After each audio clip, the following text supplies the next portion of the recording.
I think the goal here is the shared care model that we do. We kind of share the care for these patients. Welcome back to Cancer Buzz, a resource of the Association of Cancer Care Centers. I'm your host, Summer Johnson.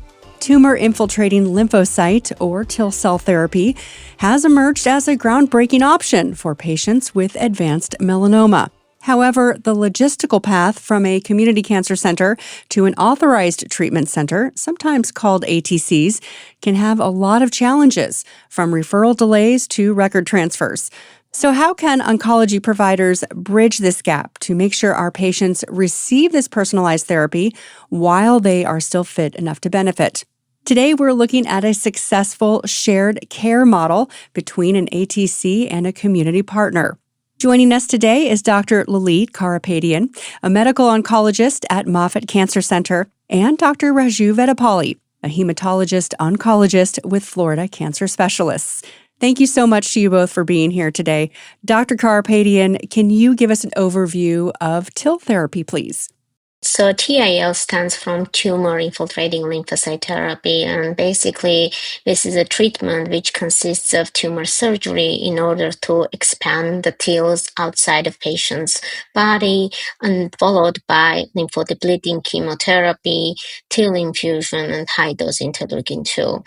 And based on the initial clinical trial results, when it provided response rate of 31% and approximately 20% of 5-year overall survival, it received an accelerated approval by FDA in February 2024. Most recently, we reported our updated results of real-world efficacy of TIL therapy, which is called lifileucel, and showed around 44% of the response rate. Notably, responses were higher when patients had 2 and less prior lines of therapy in comparison to those who had more than 3 and more lines of prior therapies. And then, Dr. Vaddepally, what is your process for identifying patients who might be candidates for TIL therapy and then referring them to Moffitt? The kind of process starts way too early in the clinical course for these patients. These patients, they are usually refractory to immunotherapy, checkpoint inhibitor therapy for anti-PD-1 or anti-PD-L1, whether it might be single agent immunotherapy or combination with CTLA-4 inhibitors, depending on the type of the patient.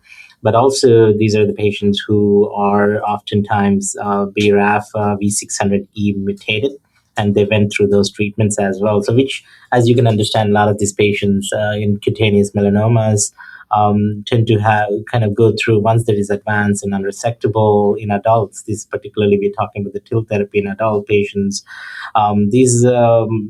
once they're metastatic, they will see these treatments in their course. And once they're refractory to these BRAF with MEK inhibitors and also IO PD-1, PD-L1 therapies, there wasn't too many options. And we kind of have a conversation with the patients with newer drugs that are in the block with FDA approvals, with LAG-3 inhibitors.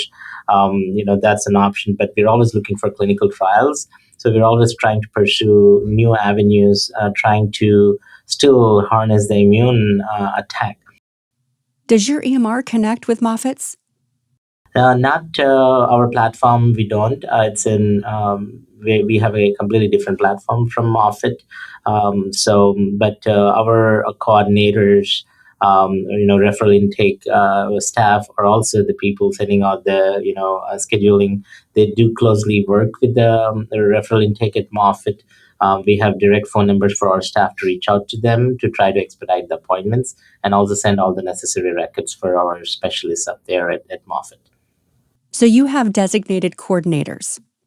That's right. And we do believe we have a whole department and the unit, because as you can understand, the cancer care could be so fragmented and always requires multidisciplinary input, whether it might be within the town or going to an academic center. So we do have a specialized department in which they handle all these referrals that are going out, so that the process isn't too laborious or too much of a task for the patients to do so. But we try to do everything from our end so that all the patients have to do is just pick one of those time slots that's available at the soonest. Dr. Karapetyan, what does that coordination with non-ATCs look like from your end? As doctor mentioned, these patients already tried a lot of therapies and they have advanced melanoma. I don't like this type of patients to wait for a long time, so I try to accommodate visits within 1 to 2 weeks. That's why if we know these patients specifically come for TIL therapy, then we should be able to really expedite their visit and see them as an overbook and assess their fitness and things for TIL therapy. Another thing, what I would suggest, like once patients receive the immune checkpoint inhibitor, even before starting a targeted therapy for BRAF mutant melanoma, we have programs now that we can do the tumor harvest even before the targeted therapy, because a lot of the times this targeted therapy may not provide very long durable response for the patient. We can see those patients as well, to assess them and see if it's better for them to go to the TIL versus like doing the targeted therapy. So we have a system in place, specifically for TIL patients, but it would be very important also directly touch base with the nurse navigator who is specialized for TIL therapy, as well as with me, so we can expedite patients' visit and ensure they are being seen within 1 to 2 weeks. Dr. Vaddepally, how do you receive that patient back into your care post-TIL therapy? What does that coordination look like? And are you speaking with Dr. Karapetyan? Yeah, so whether it might be Dr. Karapetyan or anyone else doing cutaneous melanomas at Moffitt or other specialty facilities or cancer centers. I think the goal here is the shared care model that we do. We kind of share the care for these patients, and in this particular scenario, I think it's a little bit more complex, and because this treatment could be challenging in terms of the kind of the treatments that go into it. The post treatment care is quite essential, kind of managing these patients. Post IL-2 therapy, they come back to the community, let's say a month, 2 weeks later, or a month later. When they come back to see us, we try to make sure they get their blood checked for cytopenias. And also make sure they're covered with antimicrobials properly so that they don't contract infections, because this is the most susceptible time post TIL therapy for them to acquire infections, and also ensuring that they're adhering to the medications right. And if there's any further complications, touch basing with the TIL specialist that we, in this case, Lilit, to reach out to her on the phone or through text or email, so that we kind of guide this patient in the right manner. I mean, in my head, someone taking care of someone with TIL therapy is more like a post-transplanted care.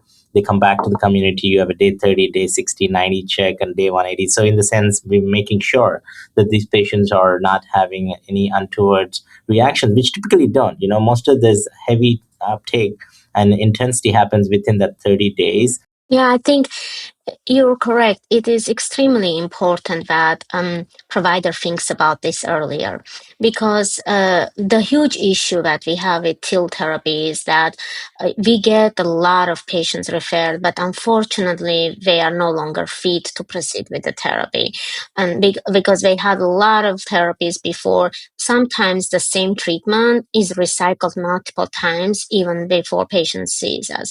So that's why I think there is a huge responsibility of the provider think about this right after first therapy. And I really appreciate people like that, because when we have more success to actually treat those patients, and a lot of them just would either reach out directly, or they would send a referral explaining that this is a TIL referral.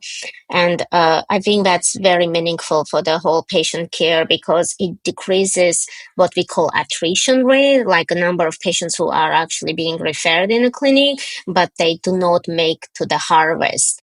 How many patients are normally eligible? And usually I will tell you, like, when we see the patients to start with, around like only 30% of patients we are able to proceed with, like just evaluate. We say like a patient is fit enough to proceed with TIL therapy. Because if we get patients like who have high risk disease, patient is on a wheelchair, not functional, unfortunately, sometimes those are really young people, like 20 something year old, So I think especially with very functional patients and young patients, I think we should really. And also, I know we live in Florida. One thing I wanted to highlight, we treat patients above 70, and we treat patients like close to 80 as well. So age is not a limiting factor to just think about who is the right patient, as long as patient is functional, able to do all the activities. And even if you have in doubt, I think the best thing that providers can do really to connect and refer, it's just a single consult, but it helps the patient. Dr. Karapetyan, I would imagine that you come across this being an ATC. What about those patients who are rural patients and have to travel far? Is there any special consideration for those with this sort of therapy? This is a type of treatment you get at the hospital, and this is one-time treatment, which makes sense to undergo even if you live in far distance, because you don't really travel often to get it. You don't come here every month to get this treatment. You come only once for your prolonged, like a hospitalization treatment, and then you go to your home. I think in my opinion, it's very doable.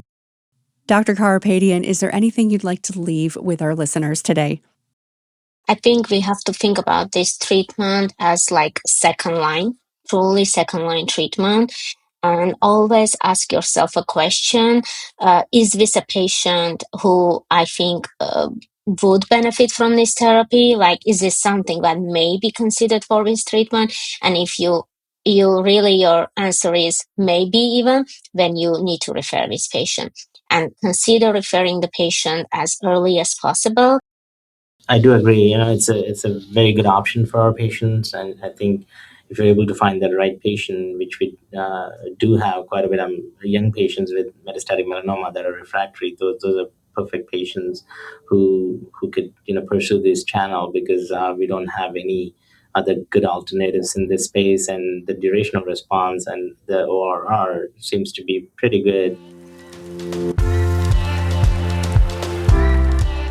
Our thanks to Dr. Lilit Karapetyan and Dr. Raju Vaddepally for sharing their expertise to improve patient access and experience. You can head to the show notes to find more resources on TIL cell therapy, including peer connection programs and management guides. Next week on Cancer Buzz, we'll have a fresh new topic in cancer care delivery. Until then, this is Summer Johnson.